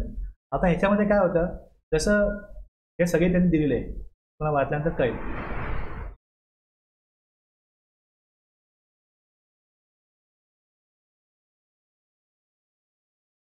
काय त्यांनी क्वेरी इश्यू काय आणि काय दिले क्वेरी बघा. The insurance companies which are engaged in providing general insurance services in respect of insurance of motor vehicle insure the cost of repair damages of motor vehicle incurred by the policyholder and settle the claim in two modes. एक cashless और reimbursement. कॅशलेसला कसं होतं की तुम्ही पहिले त्यांना कळवता, insurance company claim approve करते आणि रिपेअर मेंटेनन्स होतो त्यांच्याच अप्रूव्ह केलेल्या गॅरेजमध्ये आणि त्याला पेमेंट कोण करतं? Insurance company. हे कॅशलेस आहे. आणि रिइम्बर्समेंटचं कसं आहे? Whether ITC is available to insurance companies in respect of repair expenses reimburse by the insurance company in case of reimbursement mode of claim settlement. आता जे काय काय छोटे गाव आहेत, छोटी शहरं आहेत, तिकडे अशा प्रकारे यांचं काय नाही आहे इन्शुरन्स कंपन्यांचं. आणि एखाद्याच्या गाडीला काय झालं तर तो त्याच्या ओळखीच्या गॅरेजमधनं किंवा त्याच्या शहरातल्या कुठल्याही गॅरेजमधून ते रिपेअर करून घेतो. इन्शुरन्स कंपनीला सगळे पुरावे पाठवतो, इन्शुरन्स एजंट सगळ्या गोष्टी पाठवतो आणि मग तिथे काय केलं जातं की तुम्ही रिपेअर करून घ्या, बिल द्या. मग त्या बिलामध्ये पण कुठे जास्त अमाऊंट लावलेली असेल तर ते अप्रूव्ह करत नाहीत, पण त्या बिलाच्या अगेन्स्ट त्यांना क्लेम द्यावा लागतो. हॉस्पिटलचं पण असंच आहे की एखादं हॉस्पिटल त्यांच्या अखत्यारीतलं नसलं आणि एखाद्याने ते उपचार केले तर मग तुम्ही त्यांना काय करा, ते बिल द्या. त्या बिलावर ते ठरवतील की क्लेम किती द्यायचा. पण तिकडे काही पैसे कमी करतात. कॅशलेसमध्ये संपूर्ण पैसे मिळतात, कारण कॅशलेसमध्ये जास्त पैसे लावले तर ते हॉस्पिटल विचारतात की जास्त का लावले, हे चुकीचे आहेत, मग चार्ज कमी करा. मग ते कमी करतात, मग त्यांना तेवढे पैसे मिळतात. पण जर का आपण बिल घेतलं आणि मग कंपनीला दिलं तर कंपनी मला हे आम्ही देणार नाही आणि तो व्यक्ती मानत नाही, तो माझे एवढे चार्ज आहेत, हे मानत नाही, आम्ही हे करत नाही. मग इथे लॉस कोणाचा होतो? जो कोण पॉलिसी होल्डर आहे त्याचा लॉस होतो. त्यामुळे कॅशलेसमध्ये पॉलिसी होल्डरचा लॉस होत नाही. Insurance company in case of reimbursement कशा प्रकारे मिळेल? कळला इश्यू कळला? आता या इश्यू प्रमाणे बघा, तुम्हाला दोन्हीतला फरक कळला, कॅशलेस काय आणखी रिइम्बर्समेंट काय. Under reimbursement mode of claim settlement the insurance avails repair services from non network garages.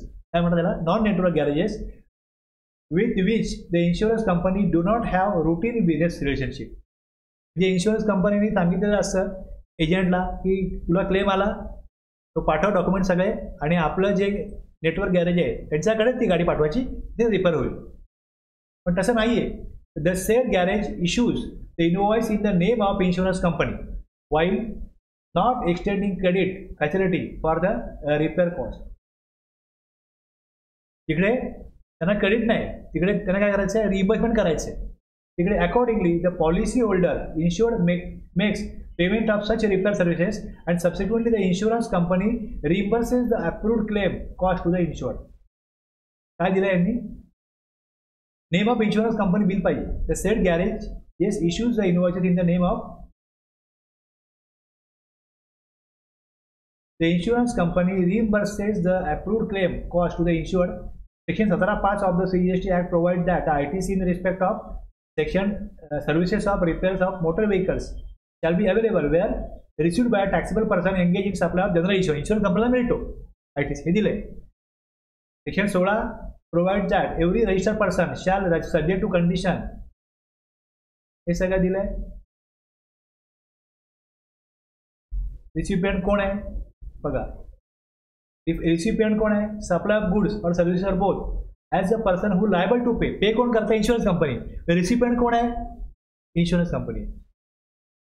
तुमची गाडी तुम्ही इन्शुरन्स क्लेम टाकला, अप्रूव्ह झाला आणि रिपेअरला दिली त्यांच्या अशा कुठल्या गाडीमध्ये, अशा गॅरेजमध्ये, हे त्यांच्या नेटवर्कमधलं गॅरेज नाही आहे, पण इनवॉइस म्हणजे नावाने बनला इन्शुरन्स कंपनीच्या. पेमेंट कोणी केलं? Insurance company. रिसिपियंट कोण आहे? जो पेमेंट करतो. तो सर्व्हिस तुम्ही घेतली पण पेमेंट जो करतो, इकडे पेमेंट आहे सर्व्हिसच्या केसमध्ये, जिकडे पेमेंट आहे तर पेमेंट जो घेईल, जर कन्सिडरेशन असेल तर कन्सिडरेशन जो पे करतो तो रिसिपियंट आहे. जर कन्सिडरेशन नसेल तर मग सर्व्हिस कोणी घेतली तो रिसिपियंट होतो. पण कन्सिडरेशन जो देतो ते नाही चेक करायचे. हे डिफाईन रिसिपियंट कोण आहे? Consideration is payable for the set apply. मोरीवर ॲज पर सेक्शन 231 कन्सिडरेशन काय आहे हे त्यात दिलं आहे. In reimbursement mode of claim settlement, the payment is made by the insurance company for the approved cost of repair services through reimbursement of to the insured. Further, irrespective of the fact that the payment of the repair service to the garage is first made by the insured, which is the reimbursement by the insurance company to the insured to the extent of approved claim cost, the liability to pay the repair services for the approved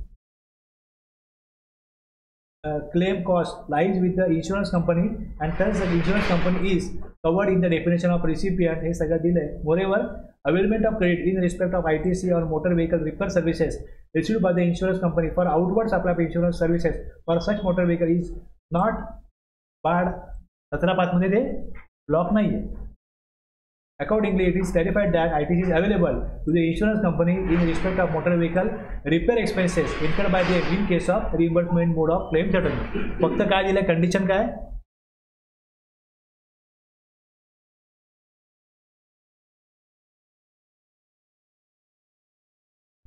The said garage issues the invoices in the name of insurance company. Okay? हे दिले. आता एवढं सगळं वाचल्या तुम्ही हेच जर का आता ChatGPT मध्ये टाकलं या सर्क्युलरचा अर्थ सांगा, तुम्हाला कन्फ्युजन मिळून जाईल. हे आहे ते मिळेल, हे आहे ते नाही मिळेल.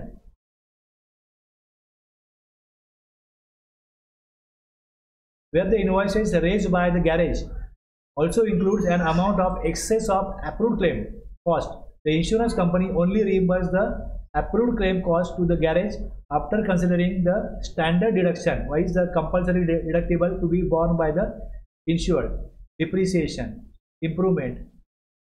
हे पण दिले, हे पण तुम्ही वाचा. ठीक आहे. Whether ITC is available to the insurer where the invoice for the repair of the vehicle is not in the name of insurance company.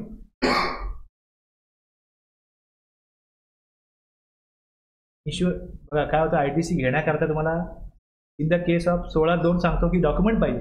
तुमच्या नावाने डॉक्युमेंट नाही आहे ना, ITC नाही मिळणार. बघा कळलं. Input tax credit will not be available to the insurance company in respect of such invoice. Invoice तुमच्या नावाने आहे का, नाही आहे, ITC मिळणार नाही. लक्षात घ्या.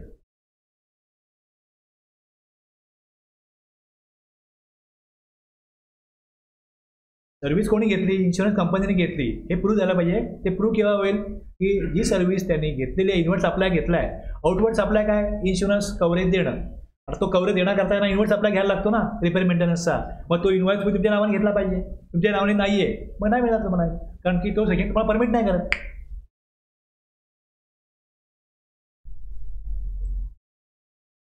हे एक आहे. आणखीन तुम्ही एक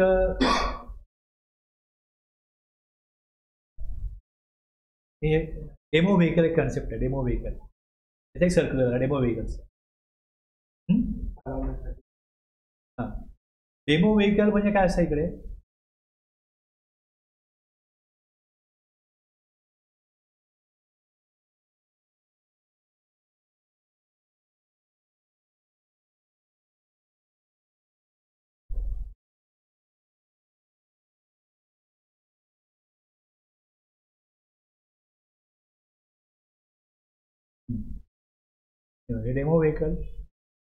demo vehicle block credit circular. मी एवढं सर्च केलं, त्यांनी मला दिलं इकडे. Demo vehicles are typically use by a car dealership to provide test drive to potential customer. आता हे काय करतात, असे स्पोर्ट बाईक वगैरे आणतात आणि वेगवेगळे कॉलेजेसला घेऊन जातात आणि कॉलेजच्या मुलांना जातात की बघा गाडी चालून बघा, टेस्ट ड्राईव्ह करा. काय त्यांचं असं वेगवेगळ्या अशा ठिकाणी जिकडे त्यांचे पोटेन्शियल कस्टमर जिथे असतील, एखाद्या ग्राउंड आहे जिकडे असे युवक खेळतात किंवा एखादं जिम आहे, ते बाहेर घेऊन जातात, बघा हे बघा आमची टेस्ट ड्राईव्ह करून बघा. तर ते त्यांनी विकत घेतलेलं असतं आणि मग ते सगळ्यांना दाखवून झालं तर ती गाडी 6 महिन्यांनी जर थोडीफार त्याला वाटत जुनी व्हायला लागली, मग त्याला परत थोडंफार मेंटेनन्स करून ती पण ते विकून टाकतात. त्यांनी घेताना काय घेतलंय, डेमो व्हेकल म्हणून. तर या डेमो व्हेकलवरती, demo vehicles are typically use by car dealerships to provide test drive to potential customers. Such vehicles are not sold immediately but are intended to be sold as second-hand vehicle after a certain period. 6 महिन्यांनी, वर्षाने ते विकतील ती गाडी.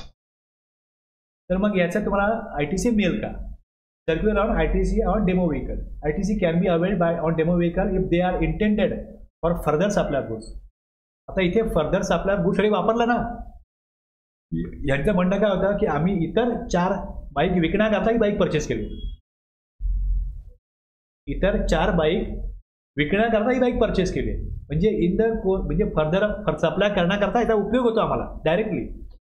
Since demo vehicle are used in the course of furtherance of business and are eventually sold, they qualify as gold meant for further supply. त्या qualify होतात further supply. ITC आज घ्यायचा आणि 2 वर्षानंतर ती विकली जाईल. लक्षात घ्या. डेमो व्हेकल त्यालाच म्हणणार ना. तर ह्यात त्यांनी अशा प्रकारे सर्क्युलरमध्ये दिलेलं आहे की डेमो व्हेकलचा आहे. खूप तुम्ही वाचाल तर आता जसं मी वाचलं इन्शुरन्सचा खूप मोठं आहे, पण यात फक्त त्याचा सारांश काय, क्रक्स काय ते एवढंच की जर इनवॉइस माझ्या नावाने आहे, माझा बिझनेस आहे, व्हेकल विकण्याचा, मी ते घेतलं आणि इतर 4 व्हेकल विकण्याकरता ही व्हेकल वापरली, ते 10 व्हेकल विकायला ही व्हेकल वापरली आणि नंतर 2 वर्षानंतर ही विकतोय मी, तर याचा ITC नेल का हा प्रश्न आहे, हा इश्यू आहे. त्यांनी क्लिअरिफाय केलं की हे क्वालिफाय होतं, goods meant for further सप्लायमध्ये qualify होतं. अगोदर इतर 100 बाईक विकण्याकरता ही बाईक वापरली गेली आणि ॲटलास ही बाईक पण विकलेली आहे, ती पण विकलेली आहे.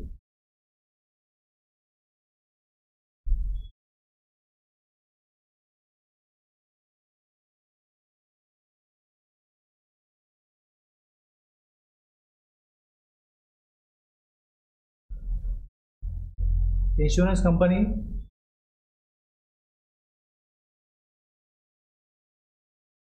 पण इथे मी दिलंय, सारांश दिलाय त्याचा. थोडक्यात वाचायला जाल तर खूप मोठं येतं.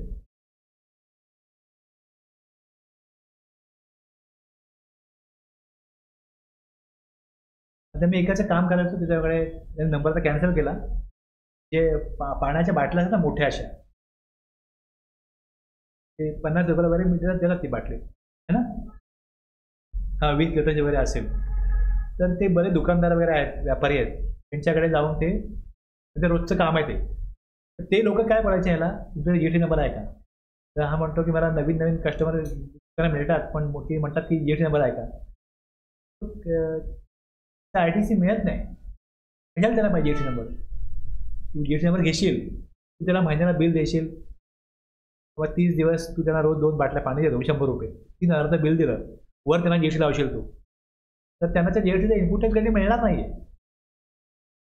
वय नंबर काढू नको म्हटलं, तुझा खर्च वाढेल. त्यांना पण बोला ITC मिळणार नाही.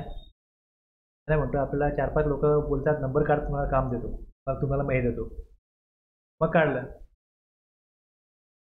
2-4 महिने त्यांनी त्याच्याकडे GTचा इनवॉइस मागितला. नंतर बोलायला लागले GTचा इनवॉइस नको, कारण की मिनरल वॉटर जे आहे हे मिनरल वॉटर या बेवरेजेसमध्ये येतं. कुठलेही थंड पेय मिनरल वॉटर वगैरे आहे हे या बेवरेजेसमध्ये येणार. फूड, खाद्यपदार्थ आणि बेवरेजेस जे आहेत हे बिझनेस करायला जरी घेतलं असेल त्याचा इनपुट टॅक्स क्रेडिट मिळत नाही. म्हटलं ते घेत आहेत जे काय पाण्याचे, पण नंतर काय झालं, त्यांनी त्याचं बहुतेक वेळा दिलेलं नसायचं, तर त्याचं कोण मागतच नाही GSTचं बिल, कोण विचारत पण नाही. आता आपला नंबर कॅन्सल करा, रिटर्न भरतोय आपण, बास झाला, तर काही गरज नाही. तर तुला पहिलेच बोललो होतो. पण त्यांना माहीत नसेल ना, म्हणतो ते मागायचे, तर मी काढला नंबर, समजलं ना काय. आता जे काय अशा प्रकारचं नेहमी लागतं, गेस्ट आले त्यांना चहा द्यायचा आहे, बऱ्याच लोक काय करतात ते सगळं व्यवस्था करतात, चहा साखर वगैरे सगळे ठेवतात, दूध वगैरे सगळं ठेवतात, आणि मिनरल वॉटर सगळ्यांकडे बाटल्यांचा एक बॉक्स असतो, आला की त्याला आपली छोटी बाटली द्यायची. बऱ्याच लोकांना आहे. गव्हर्नमेंटला माहिती आहे की हे जे आहे हे यांचं रेप्युटेशन बनवण्याकरता करतायत. आपल्याला जो काय आउटपुट टॅक्स मिळतो त्याशी ह्यांचा काही संबंध नाही, हे यांचा पाऊंडचारावरती खर्च करतायत, याचा आपण ITC द्यायचा नाही. लॉमेकरने हे दृष्टिकोन ठेवला, याचा ITC आपण करायला द्यायचा नाही. मग घरी वस्तू आणतील तो पण दाखवतो तिकडे. गव्हर्नमेंटला हे पण बघायला लागतं की मिसयूज पण होतो. नाही, मिसयूज पण नको, नाही यूज पण नको, नाही काहीच नको. फूड बेवरेजेस तुम्ही घ्याल, outdoor catering, beauty treatment, health services, cosmetic, plastic surgery, okay, म्हणजे अन्न, पेय, बाह्य कॅटरिंग, सौंदर्य उपचार, आरोग्य सेवा, सौंदर्य आणि प्लास्टिक सर्जरी, याचा इनपुट टॅक्स क्रेडिट मिळणार नाही. आता आपण जे वरती बघितलं होतं की मोटर व्हेकलचं आणि वेसल्स, एअरक्राफ्ट, त्यातला बघा लिझिंग, रेंटिंग और व्हेकल हा मुद्दा इकडे आला. Okay, okay. आता ह्यात परत अपवाद काय म्हटलं, except when use for the purpose specified therein. कोणाला मिळणार नाही, परत हे दिलेलं आहे. म्हणजे जे फर्दर सप्लाय करतायत त्यांना मिळणार आहे, जे ट्रेनिंग प्रोव्हाइड करतायत त्यांना मिळणार आहे. टूल्स ट्रॅव्हल्स म्हणजे पॅसेंजर ट्रान्सपोर्ट सर्व्हिस जे देतात त्यांना ITC मिळणार आहे. आणि याचं वेजर्स किंवा एअरक्राफ्ट गुड्स करता वापरत आहेत तिकडे ITC अवेल करता येतो ना. मग इथे त्यांना लिझिंग, रेंटिंग किंवा हायरिंग मोटर व्हेकल आहे त्याच्यामुळे ITC मिळणार. कळलं? विकत घेतली तर ITC मिळणार नाही आणि भाडं घेतलं मिळेल असं होऊ शकत नाही ना. विकत घेतली तरी मिळणार नाही, भाडं घेतली तरी मिळणार नाही ITC. लिझिंग, रेंटिंग और hiring of motor vehicle, wagers और एअरक्राफ्ट. गुड्स करता घेतला एअरक्राफ्ट किंवा वेजर्स तर ITC वरती अवेल करता येतो ना. सेम इथे पण काय होईल, हायरिंगला पण तो अवेल कर. म्हणून काय म्हटलं, refer to in clause A or class AA. तिकडे ज्याप्रमाणे तो ITC रिस्ट्रिक्ट केलाय त्याप्रमाणे हायरिंगचा, लिझिंगचा पण रिस्ट्रिक्ट होईल. आणि तिकडे जसा अवेल करता येतो तसा इथे पण अवेल करता येईल. तो रिस्ट्रिक्शन त्याला लागू होणार नाही. काय म्हटलंय, मोटर वाहन, जहाजे किंवा विमानांच्या भाडेपट्टी, भाडे किंवा भाड्याने देणे जे क्लॉज A किंवा क्लॉज AA मध्ये उल्लेखित आहे तिथे नमूद केलेल्या उद्देशांसाठी वापरल्याशिवाय. एक्सेप्शन मध्ये काय म्हटलंय, ह्याच्यासाठी ITC ब्लॉक नाही, पण त्याच्याशिवाय वापरला असेल तर ब्लॉक आहे ना. त्याचप्रमाणे इथे पण तसंच आहे. लिझिंग किंवा रेंटिंग पण ITC अवेल करता पण येईल, जर विकत घेतल्यावर तिकडे अवेल करता येतो. आणि जर तिथे रिस्ट्रिक्ट केलाय त्याप्रमाणे इथे रिस्ट्रिक्ट होईल. त्याचप्रमाणे इथे अवेल किंवा रिस्ट्रिक्शन लागू होईल. लाईफ इन्शुरन्स, हेल्थ इन्शुरन्स, जीवन विमा, आरोग्य विमा. Provided that the input tax paid in respect of such goods, services or both shall be available where the inward supply of such goods or services or both by additional person for making an outward supply. कशा करता घेतलंय हे सगळं, म्हणजे जे वर दिलंय food beverages. आता फूड बेवरेजेस डिमांड कशा करता घेतात, विकण्याकरता घेतात, त्यांचा ITC ब्लॉक नाही. तुम्ही विकण्याकरता घेत नाही आहात तर ITC block. Further supply ITC avail करता येईल. प्लस मला कधी सप्लाय करायचं आहे त्याच्यामध्ये मी हे वापरतोय. काय म्हटलंय, outward supply of the same category or an element of taxable composite mix supply, याचा एक भाग आहे. समजलं ना. मी चहा सप्लाय करतोय, मग चहा करता मी साखर किंवा चहा पावडर घेतली, त्याचे कंपोनंट आहे ना ते, त्यात ते वापरलं जातं. कंपोजिट किंवा मिक्स सप्लायमध्ये ते वापरलं जातं. Membership of club, health, fitness centre आणि ट्रॅव्हल बेनिफिट म्हणजे कर्मचाऱ्यांना सुट्टीसाठी दिलेले प्रवास लाभ, जसे की रजा किंवा गृहनिर्माण प्रवास सवलत, हे देण्याकरता कंपनी खर्च करते. कंपनीच्या नावे इनवॉइस बनतो. तर कंपनीला त्या टॅक्सेबल पर्सनला किंवा ॲडिशनल पर्सनला ITC मिळेल का, हे जे उद्देश आहेत याच्याकरता मिळणार नाही. ओके. ट्रॅव्हल बेनिफिटमध्ये अजून मी माहिती दिलेली आहे मराठीमध्ये. ओके. आता परत हे मिळणार नाही म्हटलं की नाही, हे मिळणार नाही म्हटलं. हे काय काय वरती मिळणार नाही म्हटलं, supply of food beverages, outdoor catering, free treatment, health services हे मिळणार नाही. Membership of club, health, fitness centre मिळणार नाही. ट्रॅव्हल बेनिफिटचा मिळणार नाही. पण कधी मिळेल, when inward supply of good services or both of a particular category is use registered person for making an outward supply. Outward supply करण्याकरता हे घेतलं असेल, कॅटरिंग सर्व्हिस घेतली म्हणजे एक कॉन्ट्रॅक्ट आहे माझं, त्यात मला कॅटरिंग सर्व्हिस पाहिजे. एक इव्हेंट मॅनेजमेंट कंपनी आहे, ते कॅटरिंग सर्व्हिस घेतात, तर त्यांना काय मिळेल, त्याचा ITC मिळेल, त्याला रिस्ट्रिक्शन नाही. आणि element of taxable composite mix supply आहे, एलिमेंट आहे, मिळणार. आता ह्याच्या ITC मिळणार नाही हे सोडून म्हटलं ना. अजून एक त्यात क्लॉज असा आहे की ITC would be admissible where it is obligatory for an employer to provide such supplies to its employees under any law for time being. तुम्ही एम्प्लॉयला जेवण दिलं पाहिजे, हे जर कुठल्या लेबर लॉमध्ये आहे, कामगार कायद्यामध्ये आहे, कुठल्या फॅक्टरीच्या कुठल्या कायद्यामध्ये आहे की तुम्ही, मग त्यांना देणंच भाग आहे. मग त्यावेळेस त्यांना ITC रिस्ट्रिक्शन नाही.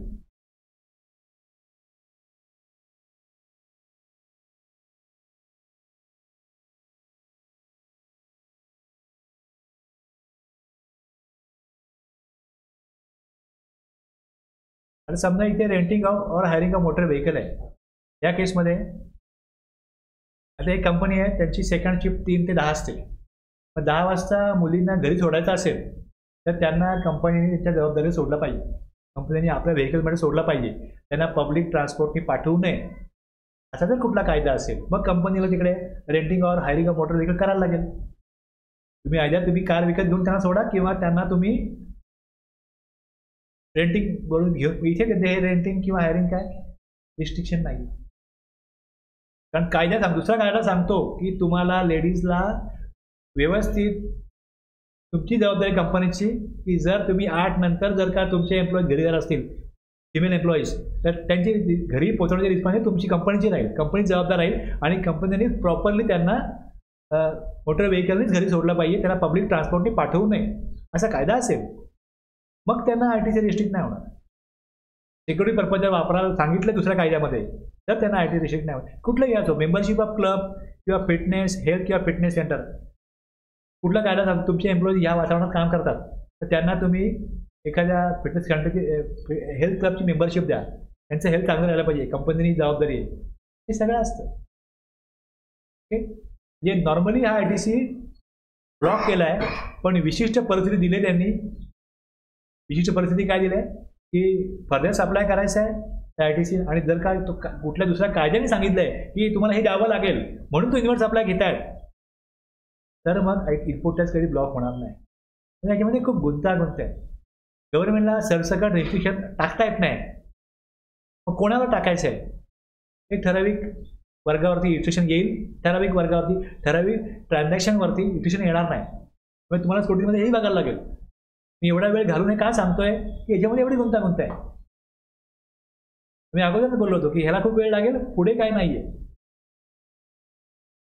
हे सगळं दिलं आहे त्यामुळे दिले आणि खाली बघ तुम्हाला परत हे दिले की बघा मी वरती जे वाचलं आहे त्यानुसार परत खाली दिले ITC on car purchase by a car dealer for sale to customer.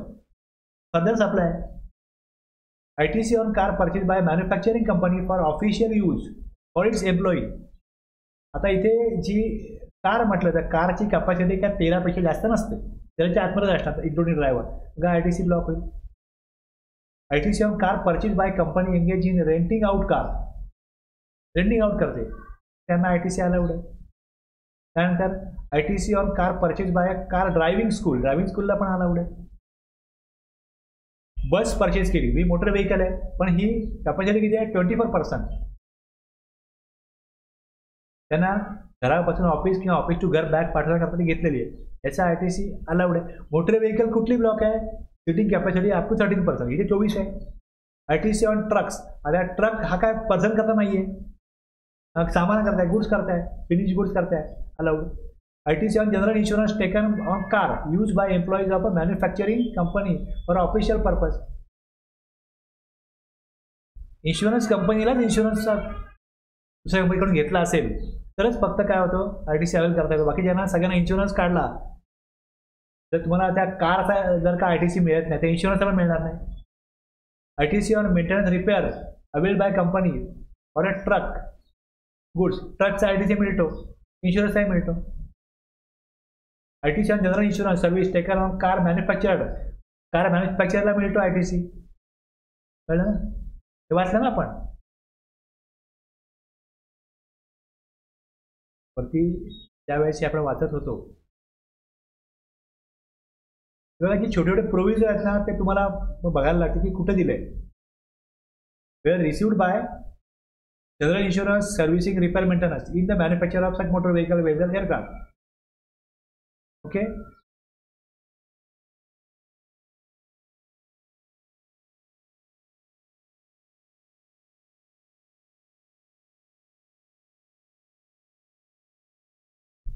ITC on aircraft purchased by a manufacturing company for official use of its CU. Aircraft कशा करताय? गुड्स करता घेतला असेल तर ITC मिळेल, अदरवाईज काय कोणाकरता पण घेऊ ब्लॉक आहे. फर्दर सप्लाय पॅसेंजरसाठी आणि ट्रेनिंगसाठी हे तीनच काय फक्त एक अवेल केले. ITC on aircraft purchase by an aviation school ट्रेनिंगसाठी आहे, flying aircraft allowed. Repair and maintenance service aircraft use by director of a company, official use, aircraft वापरतात कंपनी करता, गुड्स करता नाहीये. ITC on general insurance services taken by vessels manufacture, कोणी घेतली? मॅन्युफॅक्चररनी. Allowed. ITC on vessels purchase by engage in renting out, भाड्याने देतात त्याकरता घेतले, allowed. Mister Raje and caterer for a wedding gives sub contract of panipuri stall to Mrs Nita. Further supply इथे पण food beverages ITC मिळत नाही, पण फर्दर सप्लाय करण्याकरता घेतला, inward supply. Manufacturing company purchases food items for being serve to its customers free of cost. Food ITC block होईल. आता एक कॅटरर दुसऱ्या कॅटररला बघा, ABN company caterer of Amritsar has been awarded a contract for catering in a marriage to held at Ludhiana. ABN company has given a subcontract for snacks to the served in the marriage to CDN company. Local caterer. आता हा further supply करणारा घेतोय. ITC on outdoor catering services available by a garment exporter for a marketing event organized of its prospective customer. ITC on outdoor catering services. Outdoor catering service घेतली, कशा करता घेतली, कोणी घेतली, कशा करता पण घ्या, फर्दर सप्लाय नाही आहे ना, तो फर्दर सप्लाय नाही आहे ना, मग काय होईल, ITC ब्लॉक होईल. Outdoor catering services availed by a company to run a free canteen in its factory. The factories act 1948 requires the company to set up a canteen. आता इथे बघा, दुसऱ्या कुठला कायदा सांगतो घ्यायला लागेल, नॉर्मली मिळेल, अलाउड नाही आहे, पण एक्सेप्शनमध्ये अलाउड झाले. The managing director of a company has taken membership of a club. The fee is paid, which is paid by company. ITC on such services block. दुसरा कुठला कायदा सांगत असेल तर ते अलाउड होईल, अदरवाईज ब्लॉक होईल. A company avails services of a travel agency for organizing a free vacation for its top performing employees. ITC on such services. हे लोकांना एक मोटिवेशन म्हणून कंपन्या अशा प्रकारचं हे करतात की ज्यांनी परफॉर्मन्स चांगला करेल त्यांच्या आम्ही फॅमिलीला घ्यायला पाठवू, या खर्च करू, असं असतं. मार्केटिंगमध्ये तर असंच असतं.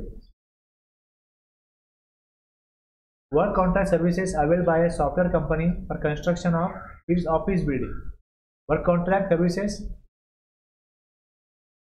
हे पुढे येईल, हे घ्यायचं आहे मला पुढे, अजून वर्क कॉन्ट्रॅक्ट पुढे घ्यायचं आहे, हे पण पुढे घ्यायचं आहे, हे पण पुढे घ्यायचं आहे, हे पण पुढे घ्यायचं आहे. वर्क कॉन्ट्रॅक्टचं पुढे आहे, हे आहे पुढे वर्क कॉन्ट्रॅक्ट, हे पॉईंट त्यातले आहे. ओके, इथे आपण ब्रेक घेऊया, ब्रेक नंतर मग मी वर्क कॉन्ट्रॅक्ट सांगतो.